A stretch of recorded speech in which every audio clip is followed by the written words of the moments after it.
and welcome back, my fellow sages and witches alike, to Let's Play Bayonetta 2. Last time, we completed the prologue, though not without some setbacks, but let's not focus on the negative. Now, before getting into the first chapter, let's just go over our options on the chapter select screen. Selecting your chapter, of course, gives you the option to start it, but there is also a menu here. Here, we can modify our character settings, which will allow us to change our costumes, set our equipment beforehand, if you feel that is necessary. The only place I can think that's really helpful is in boss levels, and even then, it's not that much of a hassle to just pause the game when you're in the level to change your stuff up, and besides, we don't have any additional equipment anyway.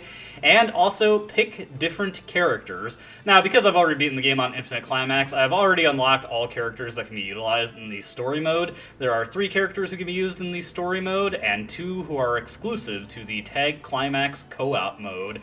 We are not going to be going over any of them at the moment, because there'll be spoilers for people who have not played the game before, although one of them you could probably guess who it is if you played the previous game, but that's neither here nor there. We can also set our difficulty to what we want, but this would be way too boring if we weren't playing on Infinite Climax, right? We can set our options here, which I haven't felt any need to change, but hey, if you prefer a different control scheme, you can change it in here. And we can go into practice mode. Normally you can go into practice mode by just hitting minus while on a load screen, but this also gives you an enemy to practice things against.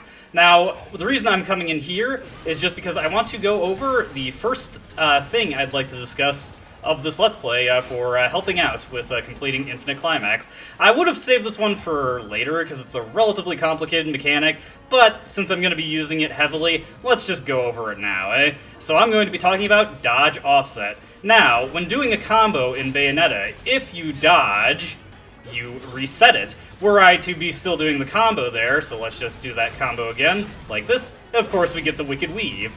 Dodge offset allows you to dodge while keeping your combos going, so let's demonstrate that against a enemy right here. So let's do this, do the kick, dodge, and then, as you can see, I can still do it. Now, how do you do dodge offset? A lot of players who do Bayonetta often struggle to grasp dodge offset, because honestly, there's nothing in the game that really demonstrates it for you, and it's explained pretty poorly, but it's actually relatively simple once you get it down.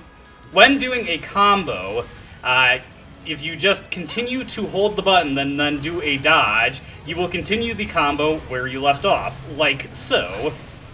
So it's very simple.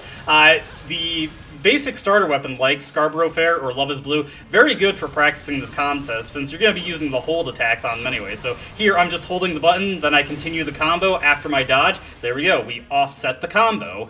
So dodge offset is pretty simple, and it's a good way to keep your combos going when you have no choice but to evade an attack, which is going to be necessary against the more difficult enemies in this game, since obviously they do not care that you're attacking them. They will continue with their assaults regardless. Now, a more advanced thing you can do with dodge offset is actually speed up combos to the portion that you want to. You'll most typically see this done with the punch-kick-punch combo, like so. We just quickly cancel the kick, go do dodge offset straight into the Wicked Weave. And this can be used for a lot of things. Mainly, it's just most useful during Musbelheim trials, where you have to hurt things during witch time, or if you're trying to attack distant foes with the most damage possible or trying to stagger them, you can just quickly dodge offset into a Wicked Weave to try and stun them or attack them from a distance. So that's one of the more advanced uses of that technique there, and that is our topic of Bayonetta 2 for today. We will talk about other things that we can do to either help you survive or get high scores as we go through the Let's Play. Now, with that all taken care of, let's get into the first chapter, Noatun, the City of Genesis. The sacred mountain of Fimbulventr. The joint's supposed to be the link between Inferno and Paradiso.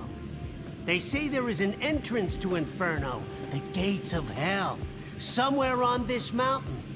No one knows where, though. Hell, no one even knows if it's true or not. The only reason this overgrown rock is worshipped like some god in the first place is that no one's ever been able to get close to the damn thing. It's like it don't want you there.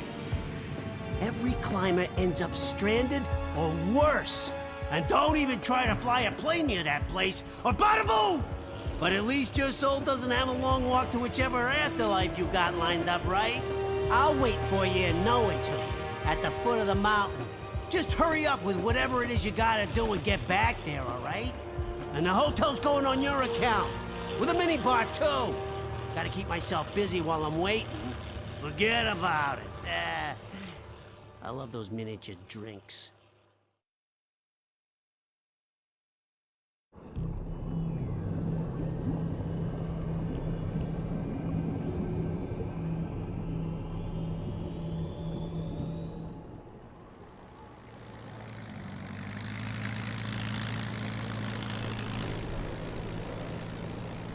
I can't believe you, Enzo. I didn't know the in-flight service was exclusive to fat Italians. Renting the plane ain't free, you know. That reminds me, you owe Alex the kid for the charter. Oh, yeah!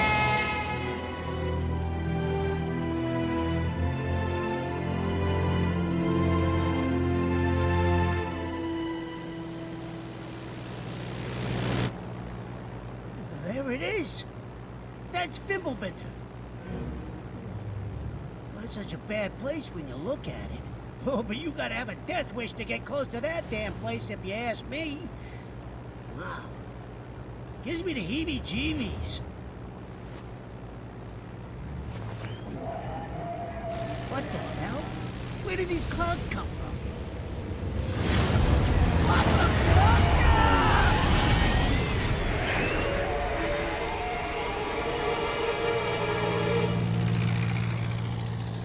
Sorry, Enzo. This is where I get off. Say hi to the wife and kids for me. What? Wait, what? You're joking, right? I can't find this piece of shit! Ah! I told you I can't have nice things.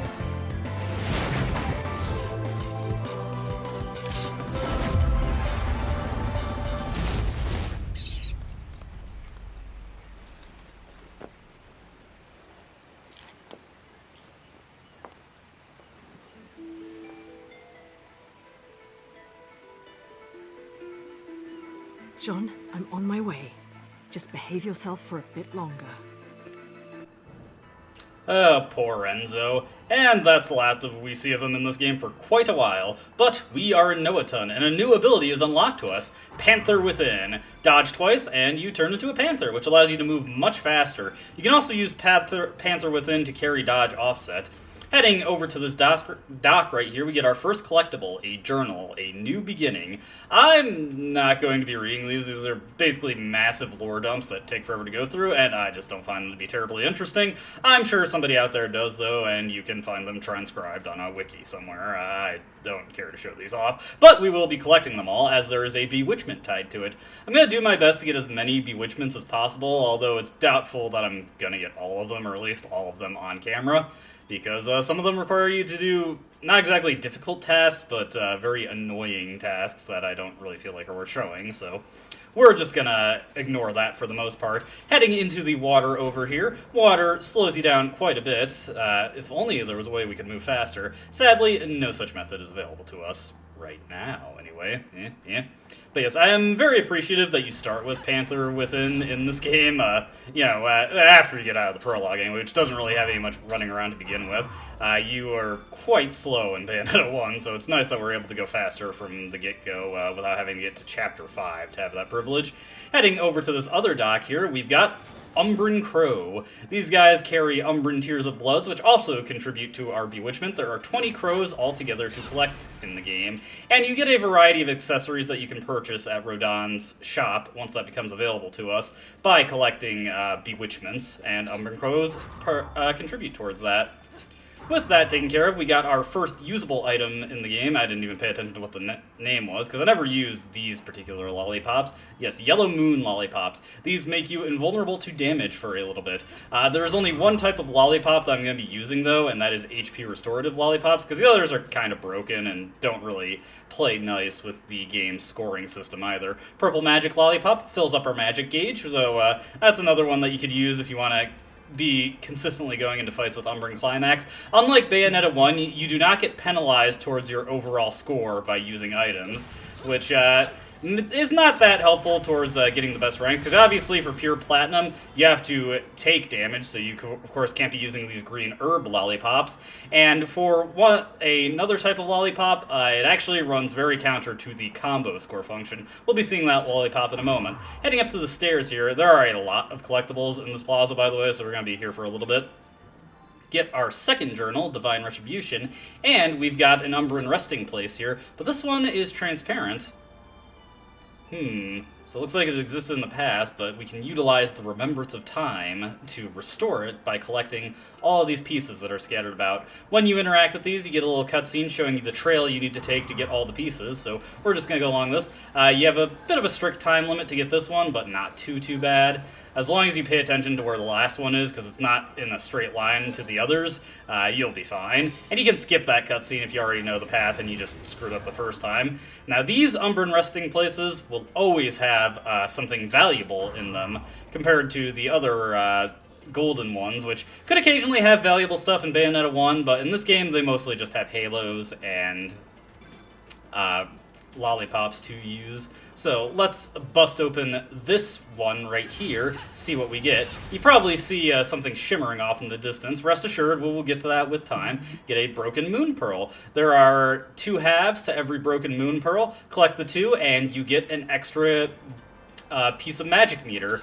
It's very valuable for stocking Umbran Climax and torture attacks. Here we get a Bloody Rose Lollipop. This increases your attack power. Very popular for speedruns, because this massively boosts up the damage that you do and allows you to kill things much quicker than you're supposed to, but it's terrible for score runs, because obviously if you're killing things faster, you aren't getting as long combos, and your combo score suffers for that. Still more things to collect here. We'll get to that shimmering spot in a moment. This Umbran resting place here is one of the few golden ones that actually contains something valuable in it. Well, there's actually a couple in this very first level that have them. Here we get a Broken Witch Heart. Collect 4 of those, and you will get an extension to your life bar, which we could really use. Now, you may have noticed, when I attack here, I have got a lot of halos, 2 million. That wasn't really the exact number I was shooting for. I wanted 1 million, but this is the file that I was practicing the first stage on for the first video, and I've just started from here. This is a very difficult mode, so I'd just like to be able to get some of the most valuable purchases out of the way right out of the starting gate, so I can get through this as painlessly as possible. I'm sure you'll appreciate it when I'm not game overing constantly. With that taken care of, we get a journal, Unknown Entrance, and this tells us about this thing right here, a Musbelheim portal.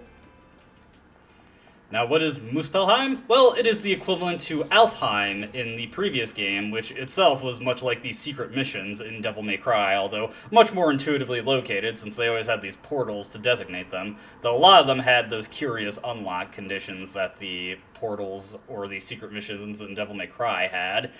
Musbelheim, on the other hand, you never have to do anything special to activate these. They're always just in a spot, and you go to it and you activate it. And as you can see, Musbelheim, we get a variety of challenges. Should we complete the challenge presented before us, we get a collectible item that increases our stats, either a Broken Witch Heart or a Broken Moon Pearl.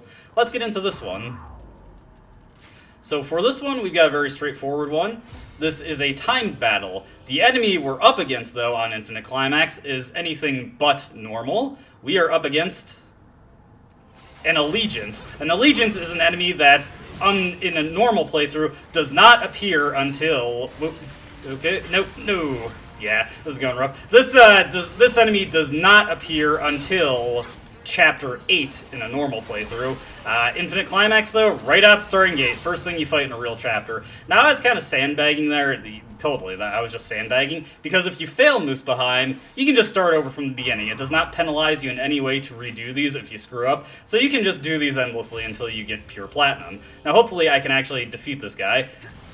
When he's coming in, it's a good idea to buffer a combo to get some damage in right at the start.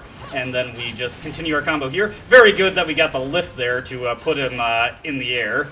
Okay, okay, there we go. Oof. That's a very tricky one there.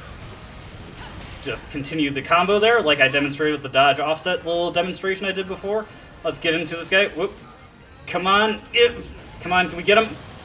Yes, we got him. Okay, not perfect, but we did defeat him. Doesn't matter that we got hit after the verse ends, and that's actually one generous thing that Bayonetta 2 has, whether it be Musbelheim or a normal fight. If you get hit after a verse ends, that doesn't count. As you can see, I did pretty terrible there. I did actually get a pure platinum on that when I was practicing earlier, but it's a bit harder to do that when I'm trying to explain it at the same time, so it is what it is. With that, we've gotten all the collectibles that we can collect in this plaza to begin with. Now, by and large, Bayonetta 2 does not have any collectibles that are locked off with abilities that you need to get later in the game.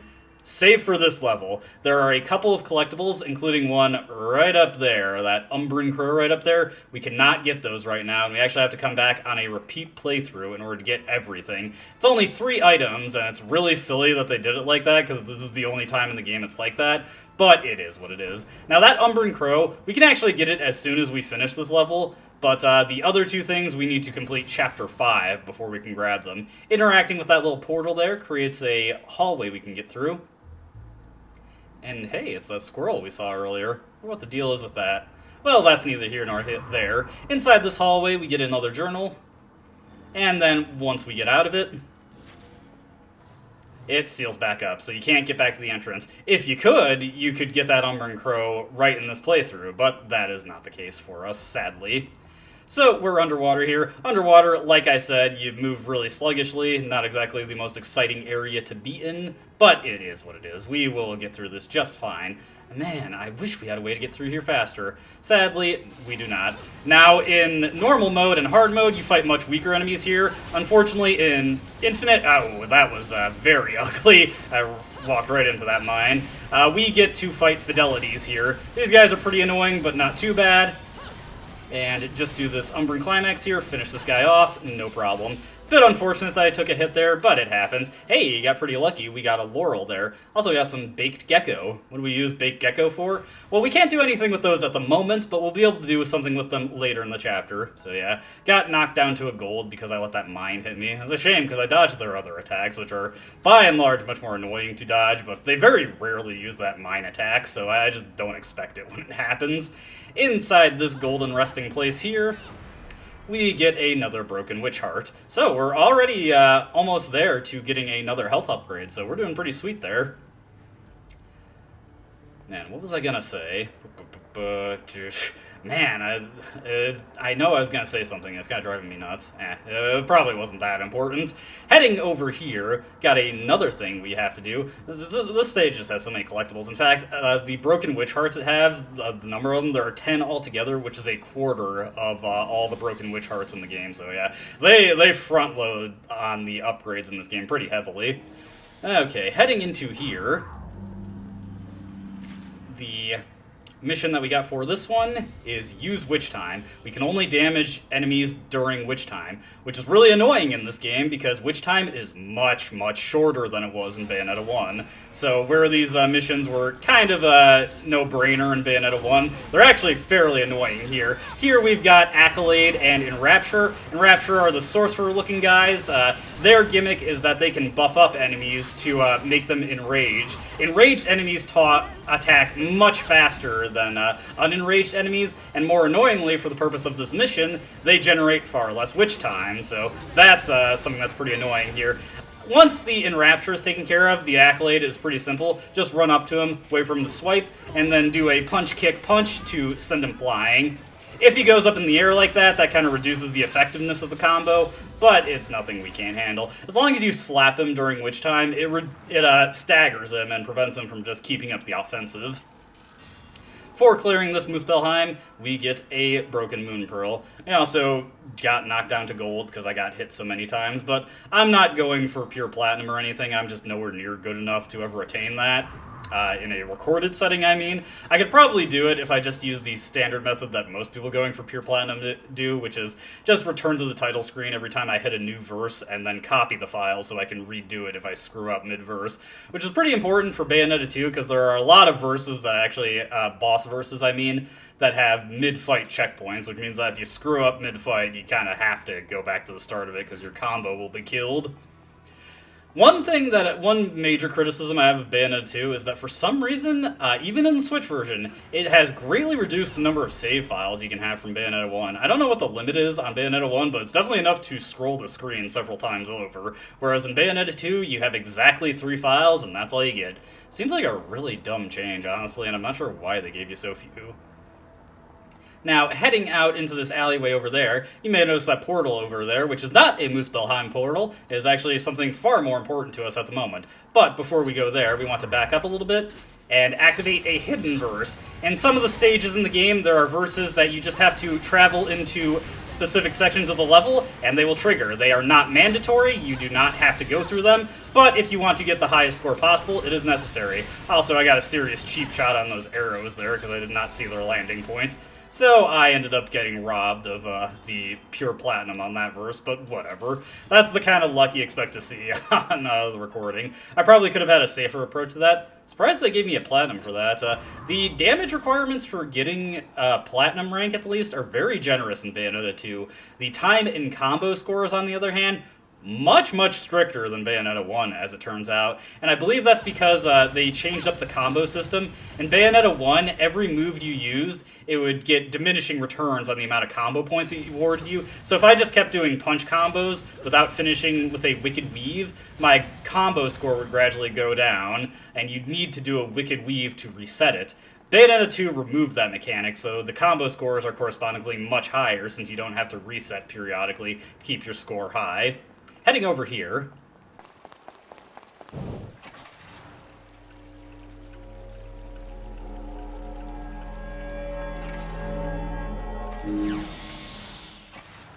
Santa don't get paid enough for this shit. When Ed and Edna found their daddy wasn't coming back, it made me stay all the way through dinner. Don't pretend you weren't delighted. I hear Enzo's wife makes a lovely casserole. It was damn good. I'll give you that. Anyway, tell me how my babies are doing. They're behaving quite well. They found plenty of playmates here. Figured they would.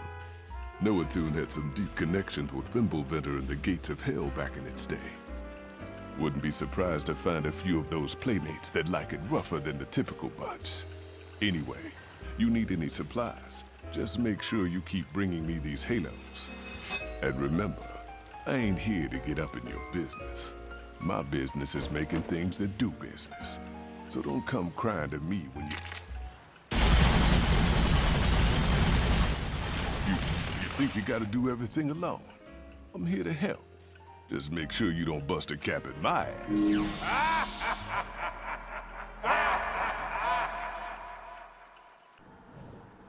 Rodon, you're so cool. With that out of the way, we can now access the Gates of Hell, Rodon's shop where Bayonetta buys all her upgrades. And you get a cool red loading screen for it.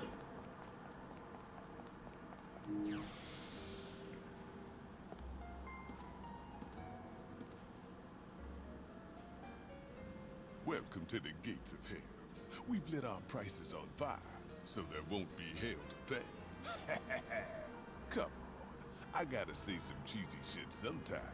Hey man, I can respect that. I say cheesy junk all the time. With that out of the way, we can access Gates of Hell and buy our first bunch of upgrades for this game. So, one of the things I want to get out of the way, and the reason I grinded so many Halos, we want to get all the Witch Hearts that Rodon sells. Giving us, buying all the Witch Hearts available here will get us up to a full single health bar, and the next health upgrade we get will push us into having 2 health bars, although obviously the second one will be very small. Rodon only sells 5 Witch Hearts in the game out of 15 total, so there are 5 health upgrades you can get from Rodon, and then the remaining 10 you have to get by finding all the broken Witch Hearts. We'll also buy a Moon Pearl, just a singular one. I don't want to blow all my Halos right now, just to keep the game a little interesting, so I'm just going to focus on the things that I think are the most critical. We'll also fill out our stock of healing items. Rodon puts a cap on how many healing items you can hold while still purchasing them from them. So if I were to have collected 3 of these Lollipops without buying from Rodon, I still wouldn't be able to buy anything from them. So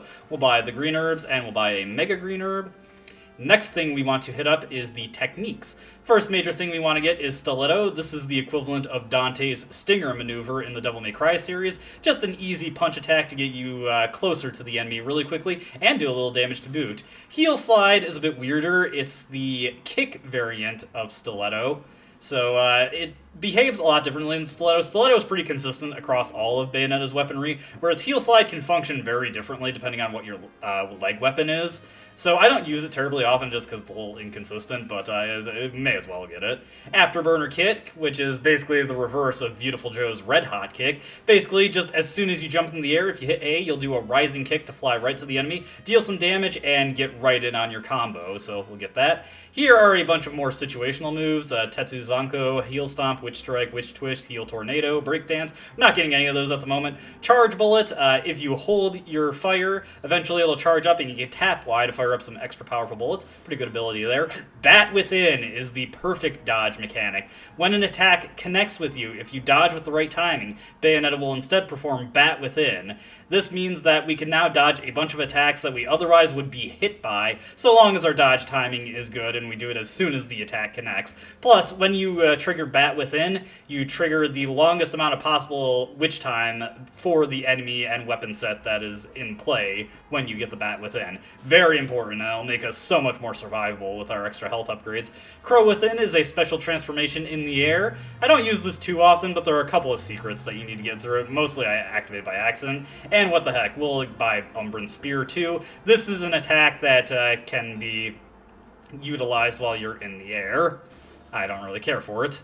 And one last thing that we're going to buy, accessories. We're only going to buy one accessory at the moment, but there are a variety of effects for accessories, like Celine's Light will change your witch time functionality so that you get it when you get hit. Infernal Communicator and Pulley's Butterfly I don't care about, I'll explain them later. Star of Deneta is a pretty interesting one. It upgrades your taunt when you have it equipped so that you regain health while taunting. Pretty useful in the earlier modes, but you kind of take way too much damage in Infinite Climax for me to feel like doing this constantly.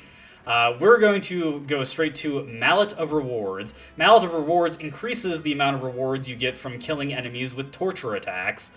Now, by and large, the Halos are a pretty useless subset of this accessory. A lot of people don't use this because torture attacks themselves are not that useful, but in Infinite Climax it gains one decent use. Aside from getting more alchemy items from killing enemies while this is equipped, you get a guaranteed drop of a mid-size healing laurel, so that is very useful for all the damage we're going to be taking, and there's going to be a lot of times where Umbran Climax isn't going to be necessary, so I can just utilize Mallet of Rewards there to get some extra healing if I need it, and there are probably going to be many situations in this game where I need it. So, with that all purchased, squared away, we can continue on with this chapter. We're not even close to being done with the chapter, by the way. You probably are already aware of this since you clicked on the video, but this is going to be a pretty long video just because this is a very long chapter. They start with a pretty lengthy sequence in this game.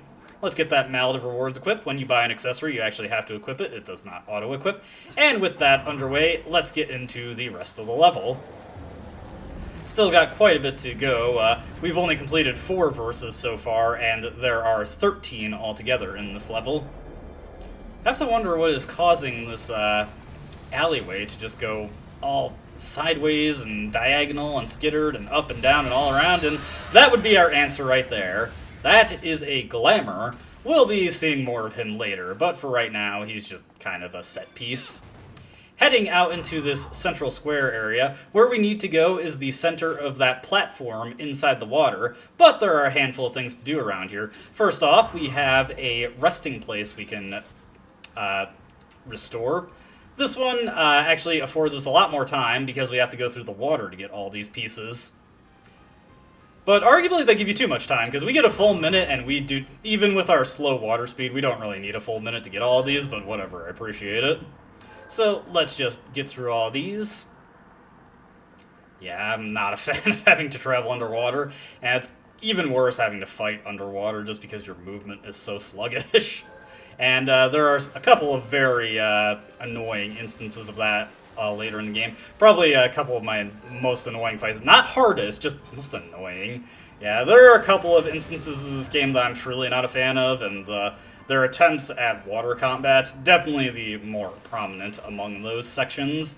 Over here we got a chest. It doesn't have anything important in it, but we can get some halos. Not that I really need those to buy much, because I have plenty of halos from all of my prologue attempts. Heading down into here, there is another golden resting place, and you can see the Musbelheim portal from there, so we're gonna get into that right away. Get a purple magic lollipop that I won't use here, and into Musbelheim. This challenge is bit easier than the ones we've had to do so far, but still, you do well to not get careless. This one is a unique twist on the time challenge. We defeat enemies to earn time. Every enemy you kill offers a differing amount of time depending on what you killed. Obviously, weaker enemies give less time, while stronger enemies give a lot more. Here we got a bunch of catchets and a belief to take care of. Whoop. And I'm already screwing up. Whoop. There we go. I was going for the bat within, and I already screwed that up. Fortunately, Belief, he can pretty frequently be stun-locked with Wicked Weaves, as they have a tendency to launch him in the air. Not there, though, and I got a little too caught up in my combos, so I screwed that up. But he's just about down here. We'll take that guy down. Got a few more catchets coming in. Over here, we've got a shield accolade. These guys are very annoying, but we can take them out no problem by using Umbran Climax. Otherwise, these guys are the premier combo killers of the game. They throw up their shields, and they are very effective at just keeping you from actually attacking them at all. As you can see here, there he goes, killing my combo. I could just taunt him to keep the combo going, and that would allow me to keep my points going, but I already practiced earlier. 2400 is enough for the platinum combo score, and I got a hit anyways, so I'm not getting a pure platinum here. Yeah, mostly gold so far, just because I've been doing bad on the damage, but we get a broken witch heart for completing that, and we get our next health upgrade, and we are into the world of 2 health bars. Go us. Now, when I was playing earlier, I had a bit of a weird bug happen. I'm going to see if it happens again here. It's a fairly benign one, but it is kind of silly. Let me see. Let me just throw out a hit here. Yeah, okay, so our health bar there, our health bar filled up when we got the full witch heart, but now it's gone back to just being like it was before we got the full witch heart. That seems to be tied to how Musbelheim tracks your health before and after you enter the level. Bit of a silly bug there, but it's not a huge deal. It's not that much. Got another broken witch heart here, so we're already on our way to getting another health upgrade. Gates of Hell, right after we've already had the previous one. Not something we really need to check out.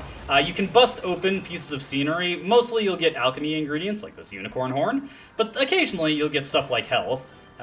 Here we got a gold resting place. Actually, I didn't notice this one here before. Midas's Testament. If you use this, you get money. We don't really need that, though. So, with that all taken care of, let's get into this little water plaza here.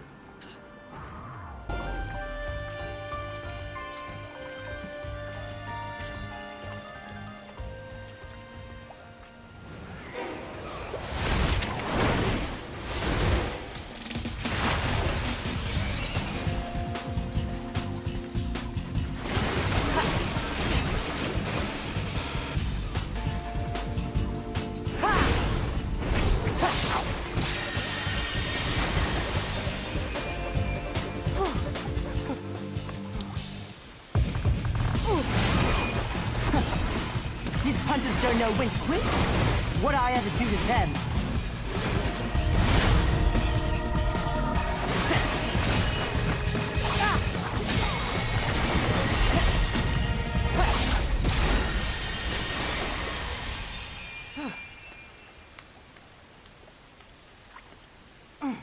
Shite.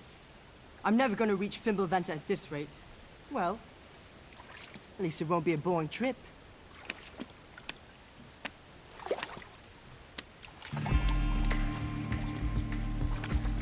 Huh?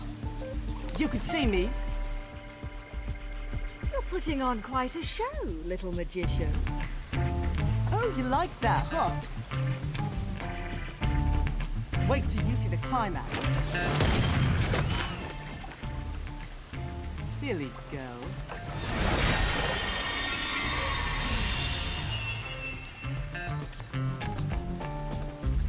You'll have to do better than that to earn a tip, my dear. Who the hell are you? I'm just an innocent little girl lost in Wonderland, suffering at the hands of the Queen's trumped-up troops. Cute one, huh? Enough riddles. How can you see me? Because we're both in Purgatorio, you see. Purgatorio? So, are we heading to Fimbulventr on a shopping trip for Mummy, little one? Maybe. But she told me never to talk to strangers.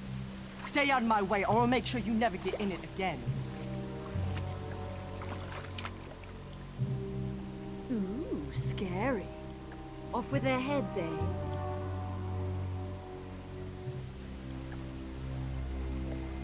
Damn it. They must have heard me.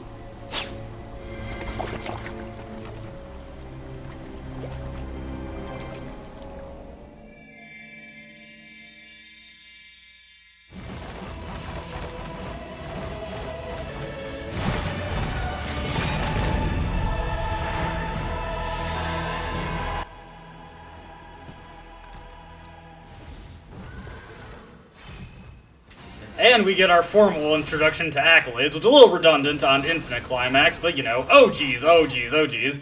Oh, that did not go well at all. Yeah, I was not paying very well attention there. Let me see here. Yeah, let's do this torture attack just to get a little bit more health back in. Wasn't paying attention to which button I needed there. I'm so used to it being A for these torture attacks. Whoop. Ooh, there we go. One thing to watch out for with Bayonetta's dodges is that after the 5th dodge, there will be a cooldown to until you can dodge again, and Bayonetta is fully vulnerable when that happens, so be careful when dodging around like that. Okay, I was focusing too much on the other guy and got hit there. This is going really poorly. As you can see, I picked up a weapon there. We can use our weapons with Y. Or angel weapon, rather. Obviously distinct from the weapons that we're using normally. Here we've got a new enemy. This is actually a distinct enemy from the fire guy with the mace fists that we fought. This is Gravitas. The fire guy is Urbane. We'll get the Wicked Weave out here, then transition into our Umbran Climax. I like to do the kick attack for finishing with it. And then we will do a Bullet Climax there. Get some more Wicked Weaves in. Not bad, not bad. And dodge that. Do this. And should be able to finish him off with one more good combo. And that will be our opportunity right here. There we go. No problem. Really rough start to that fight because I was not being as careful as I should be when entering it. For clearing that verse there, we get our first angelic hymn. So yeah, that was pretty terrible. Still got a gold, though.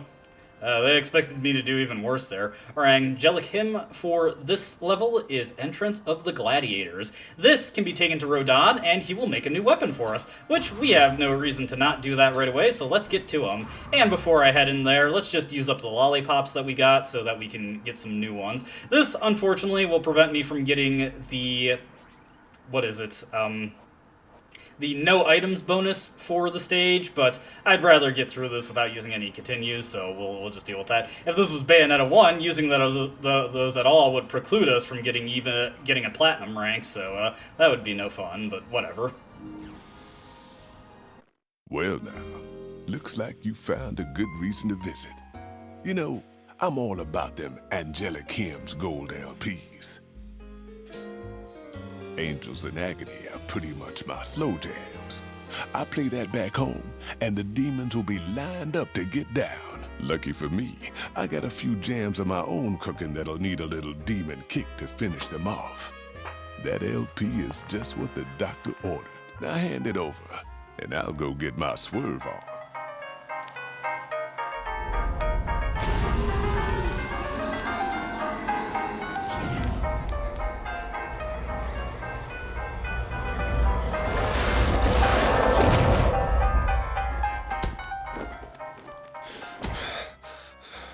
This motherfucker did not want to listen to reason, but it's all good, 'cause neither did I.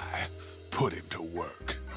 And for killing that demon, Rodon was able to make us a new weapon, Rakshasa, twin swords, and we can purchase some items here to make these into quadruplet swords. By purchasing the Rakshasa alt, we can now equip 2 sets of Rakshasa, 2 on Bayonetta's arms and 2 on Bayonetta's legs. Additionally, we can buy the Umbran Elegance Rakshasa. This will change Bayonetta's outfit when she has Rakshasa equipped. Let's leave the Gates of Hell and get our first alternative weapon set equipped. Not going to be using it too much for the upcoming fight here, but I will most likely be using Rakshasa for most of the rest of the level after this particular fight. Rakshasa is a pretty popular weapon. It's a little bit weaker than Love is Blue, but the attacks come out much faster, and the Wicked Weaves cover a lot more area. By pressing Y on the handset, we can equip the Elegance and get a little veil over Bayonetta's face. So let's just take a look at all the different things. Yeah, looks like it gives her a bit of a belly dancer motif, but it will only be in effect when we actually have Rakshasa equipped. So Bayonetta's outfit will just be randomly changing for the rest of this level. Over here, we may have noticed that this blue section opened up. This journal explains how this will allow us to utilize Witch Walk during the daytime, as it has the power of the moon. So let's go through it and see what awaits us in this chapel here. Probably get through that stained glass window.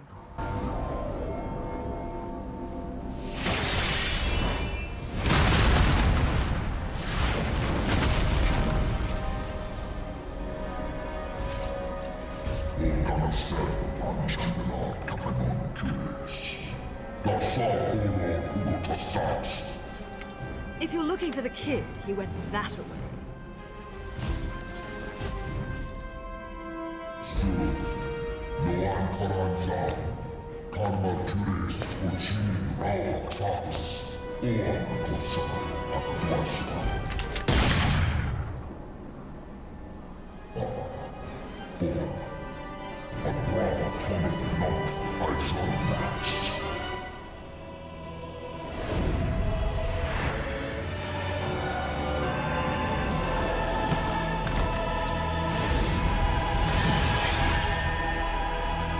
I don't have time to dance too long. A friend is waiting for me. And here's our mini-boss for the stage, Valiance. I'm going to stick to Love is Blue, because this guy has a really nasty grab attack that comes out super quick and is really tough to dodge, and Love is Blue allows me to keep up the pressure from a much safer distance than having to risk that counter grab. Ooh, yeah, sometimes he can be staggered, and he'll do that little stumble there to hit you. Here, we're going to go into Umbran Climax and bring out Rakshasa, and this will, now that he's stunned a little bit, he drops his face, so we can get some extra damage in on that, and I'm going to retreat with back to Love is Blue. Yeah, unfortunately took a hit through this fight. Oh dear. You can occasionally knock him into the air with Wicked Leaves like I just did there. I'm doing terrible. Yeah, do not get between his legs like I am doing right now, because that increases the odds that he's going to grab you. Yeesh, doing so bad. I can take 2 more hits. Okay, hopefully I can finish this off without any death. I would like to be able to. Ooh, that was unfortunate. Yeah, might be getting a game over here, but I'll do my best to avoid it, and I failed. Alright, let me restart the fight, and I'll do my best to do better.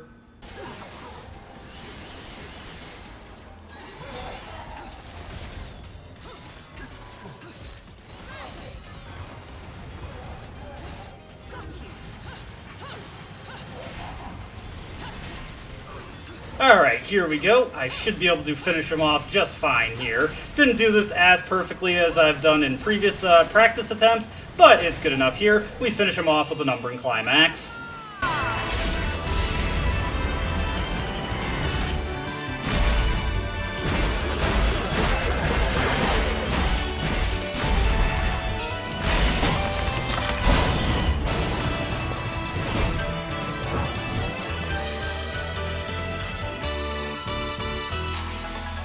Alright, Platinum's not bad here.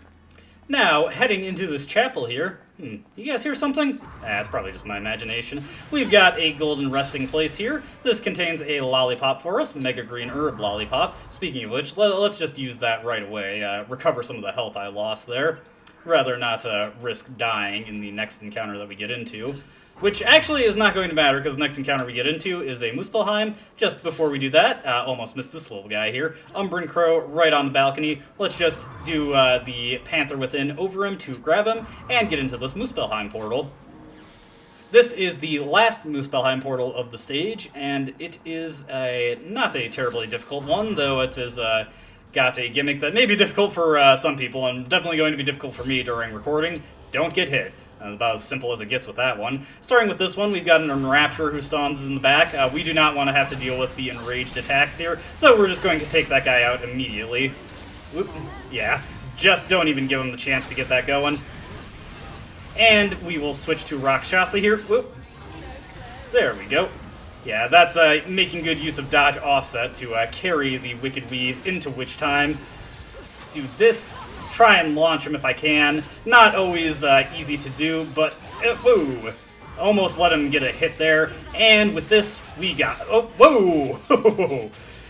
Luckily, I got the bat within there. I would have failed that, though I might have been able to just tap him to death with Love is Blue. Love is Blue will always be set to Y for your purposes of shooting. I was kind of disappointed when I played Bayonetta 1 and getting Onyx Rose did not allow me to have a shotgun fire like in Devil May Cry 1. Now, we've already had 2 secrets up in this upper area, but there is one more for us to get, and it's in a bit of an insidious place, very easy to miss. Just wrap around right here, we'll use Crow Within for safety, and just drop down here, whoop, whoop, yeah, almost fell. Inside this golden resting place, we get a broken moon pearl. Very easy to miss that, but we've got it. Now, hey, it's that kid from earlier.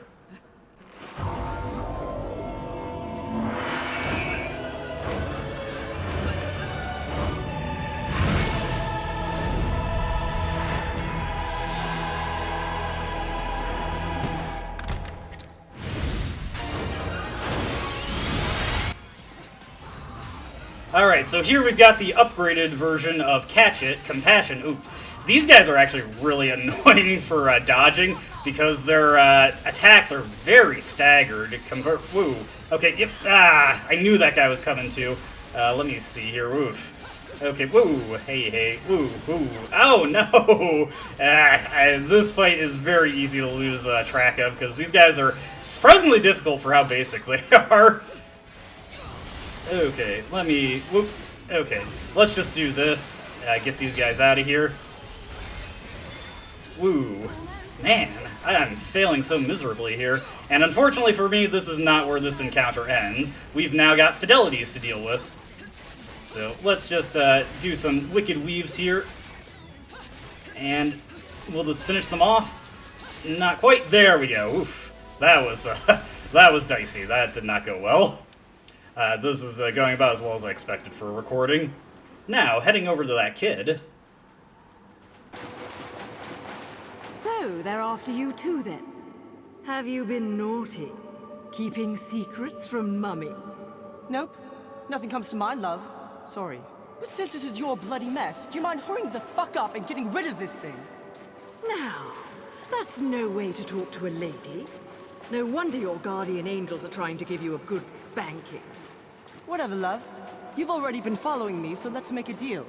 You save me, I'll show you around this joint. Heading to Fimbulventr, aren't we? That makes 2 of us. And it'll take 2 of us, won't it, love? You seem to have skipped school the day they taught basic negotiation skills. You're supposed to negotiate from a position of strength, little one. Not just be a one-trick pony.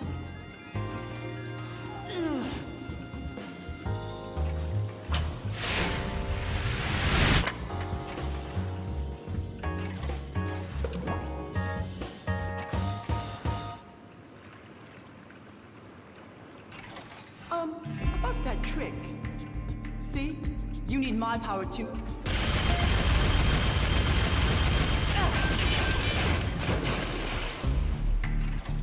Oi!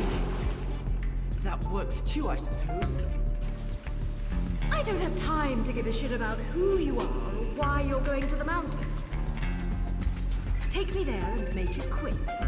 You stay with me, and I promise you'll end up in one piece. Got it? Wait! Stop! Before I show you the way, love, you gotta agree to a little condition. Do we need to go over my lesson again? First, learn to talk to a lady. We don't react very well to being insulted, little one. Well then, I don't react to being called little one. The name's Loki. And what should I call you, love? I mean, man. Do I look like a man to you? Bayonetta or Cereza? Take your pick. Cereza! You don't look like a Cereza to me. Well then, Bayonetta it is. Let's move, little one. Hey! I just told you my name is... You'll earn your name when you become a man. And so Loki has joined us, and he's going to be griping for a little bit in this level. He'll say, try to keep up, and then he'll complain when we get out of him. Kids be like that sometimes. Heading into this section over here, we've got a couple journals to pick up. This one is actually pretty important. This is Witch's Recipes. This allows us to perform concocting. We can use our alchemical ingredients to create various items, all the different varieties of lollipops. Obviously, the only ones I care about are healing items, but there's a bewitchment tied to synthesizing everything, so we'll synthesize one of everything at least once. Alright. Got another resting place that we need to restore here. This one's very simple, very short, and you get a ridiculous amount of time for it relative to how quickly you can get all of the pieces. Yeah, we're already done in 7 seconds, and we had 30 to work with. Not sure why they gave you so much there. 10 probably would have actually made that a little bit tougher for people who don't move as well, but whatever. With that taken care of, let's get another upgrade item here. Get a broken witch heart. Kind of wish that we had enough to get a full one at this point so I could get some free healing, but we can't have everything. Bunch of alchemical ingredients here. Let's just top ourselves off for HP. We'll use the Mega Herb Lollipop, and unfortunately I don't have any more, so we'll have to pay a trip to Rodan next time we see him. But I can utilize torture attacks to also get some healing with the Mallet of Rewards, so we're not completely hosed at this point. Alright, heading into this area here, get right into a fight. Here we've got a Hammer Accolade. These guys are not anything too concerning. And of course we got Shield Accolades. I've already said how I hate them, so let's see. You know what? Let's ride this guy. This is a special torture attack that you can do with Hammer Accolades. You can ride on top of them and swing the hammer around. Breaks right through the Shield Accolade shield and allows us to deal some nice damage to him. After a certain amount of time, Bayonetta will send the guy down with a pile driver. Let's, oh, I was going to try and do witch time off of that. Let's, oh, you know what? Let's just do this. Talked about utilizing a torture attack here. Let's just torture attack him. Alright. So, that's the end of the fight, right? Anything else? Well, as a matter of fact, there is. We've got Urbane. This would be your first formal introduction to this guy on normal mode. So how does Infinite Climax change it up? Well, you see, Infinite Climax has 2 of them. This is actually not as big a challenge as you'd expect it to be. Urbane is so big that they kind of just block each other from actually doing anything, so we don't have to worry too much about dodging from multiple fronts, so long as we keep them all on one side. As you can see, getting pincered between them does create the opportunity for them to get some attacks in on us. Doing okay on the dodging here. Whoop, there we go. So yeah, we just want to... I was getting careless with my attack there. I was waiting for witch time to end. Let's do the Umbran Climax, try and stagger him. Use the Stiletto here to get close. Trying to remember the name there, I so badly wanted to call it Stinger. Let's use Umbran Climax here. Use some combos to get some demons in. Unfortunately, don't have enough magic power within a single Umbran Climax to do anything more with Rakshasa than what I got there, but it's still pretty good. Okay, let's throw that guy up. Almost got one of them taken down, then we can work on the other. And do this, and this should take this guy down. Almost. Okay, just a few more taps from Love is Blue, and he is taken care of. Whoop. Okay, this guy is getting ready to throw out a laser attack. Just want to get behind him there. Let's complete the combo here, then throw out Umbran Climax, do the combo in the air, got this guy, no problem. Sadly, could not get any more demons in on that, but that's no big deal. But, as you can see, Rakshasa, much less committal to its attacks than Love is Blue, and they come out a lot faster, so it's a lot easier to integrate dodges and dodge offset into combos with Rakshasa. Do a nice aerial combo there, get that guy sent into the ground. Didn't get the witch time off of that dodge, but that's okay. It's more important that we just avoid getting hit. Woo. And do that, and just a little bit more, and boom! Not too bad, not too bad. Took a bit of an ugly hit early on, but not anything that really ruined the whole fight.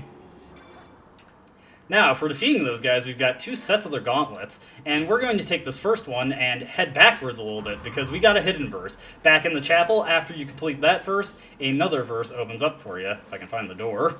Sorry, I was kind of tucked away there, and I had trouble seeing it. Okay, let's get back into the chapel. This fight coming up, very simple, especially with this weapon that we got. I'm just going to go in swinging with this. We've got 2 sword accolades, so let's just throw this out, get this guy taken... Ooh. I got a little careless there. And finish this guy off. And we will just use a torture attack on this guy to get some health back. Mallet of Rewards already making its worth known in Infinite Climax. There we go. Bunch of alchemical ingredients too, so we're doing pretty good on that. And yeah, not pure platinum, but a nice platinum medal nonetheless. Sadly, I don't think we're going to get gold on this because I had the game over on Valiance, but it happens. It's probably going to be rare that I don't get a game over on chapter, and it's most likely going to be boss chapters. Boss exclusive chapters are the ones where I don't get a game over, but that's just what we got to deal with. If I didn't want to have that mark on my score, I just would not have done this period. Anyways, heading into this hidden verse right here, you do not have to do this one. We're making use of the weapon that we got from the Urbane encounter once again. Nice and easy for us to use. Let's just do a punch kick punch here. Get in close with these guys with Stinger and finish them off. If you line it up just right, you can hit them all with the Urbane's gauntlets. It didn't work out quite that way for me in this take of the fight, but still good enough, I feel. That's one of the few times we've gone damageless in this chapter. Get a pure platinum and a broken witch heart for completing that hidden verse, which means we get a full witch heart. Look at how much our health bar has gone up since the start of this video. Feels good, feels good. There is one more chest tucked away here. This one doesn't have anything important, but let's open it up regardless.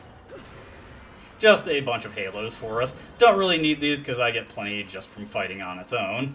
And that is everything there is to collect in the first chapter at the moment. There are a couple other collectibles that we can grab, but we do not have the powers we need to actually get them. I'm going ahead, Loki. I have a plan on keeping up with you. Oh dear.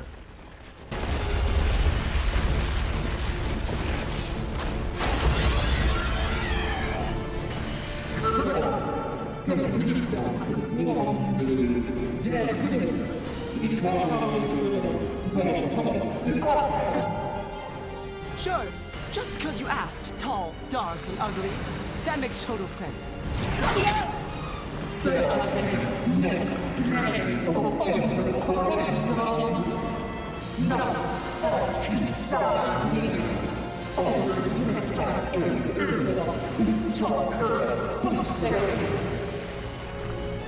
And we've got the level boss for this chapter, Glamour. Glamour is pretty straightforward, honestly. Likes to go in for those bites there, which are pretty easy to dodge. Gotta time it just right, though, to get the witch time. Got it right there. There, you can just do a punch-punch, kick-kick-kick combo, and get some good damage in with Rakshasa. Just gonna be using Rakshasa purely for this fight, since I feel it works well enough. Can try that again. There we go. And get that Wicked Weave in. Just keep tacking on the damage there while Glamour is in. Once we deal enough damage, most of the first life bar, we get swatted into the air, and now Glamour is holding us aloft. Still going for their bites there, though. Now, some bosses will be staggered by Umbran Climax. Glamour will not be, so you want to wait until you have Witch time to actually make use of it. So we will use it here. Summon up our demons. And the demons actually do create a little bit of staggering for us, so that helps us out a bit. Alright, lots of claw swipes coming in from Glamour. There's a few other attacks to watch out for. Bites obviously are still in there, but there's one other attack that Glamour can use. It's a little annoying to dodge properly. There we go. Can shoot those ice cubes at you. Well, ice spires, but you get my meaning, I'm sure.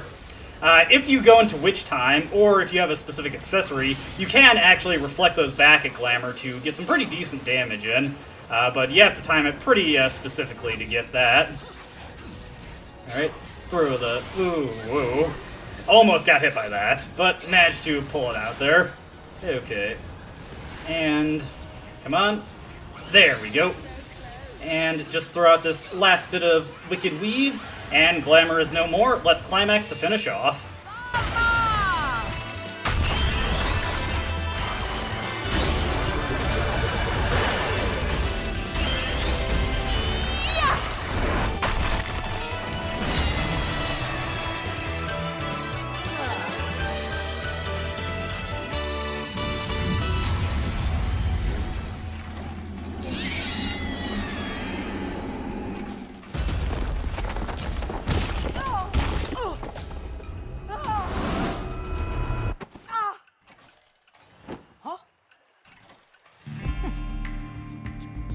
What the hell are you doing? Let go of me! So, little one, what's all this sovereign business about? Not a clue, love. Oi! Well, whatever. If your sovereignness is going to get in my way, our deal is over. And if we're going to have to meet any more of your friends, you'd better learn to take care of yourself. I'm quite alright on my own. Got it? Your tricks aren't going to work forever, little one.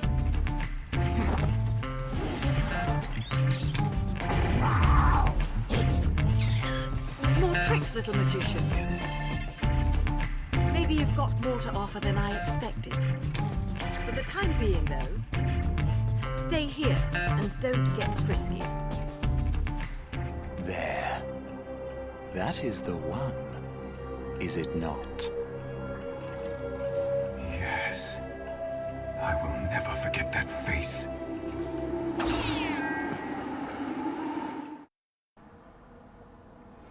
Well, it seems like there is plotting afoot. Also, I'm sure many people would feel lucky to be in Loki's position. Anyways, because I had to continue, unfortunately we did not get enough of an average score to get a platinum there, but still, gold ain't nothing to shake a stick at in Infinite Climax, especially on a fresh new game, so, small victory, I apologize a lot for this chapter being so long, but chapter 1 is just very, very, very long. Lots to do in it, and we haven't done everything there is to do because we need all our powers to get everything in it. So we will be coming back here after a point, but luckily what we need to do is relatively quick.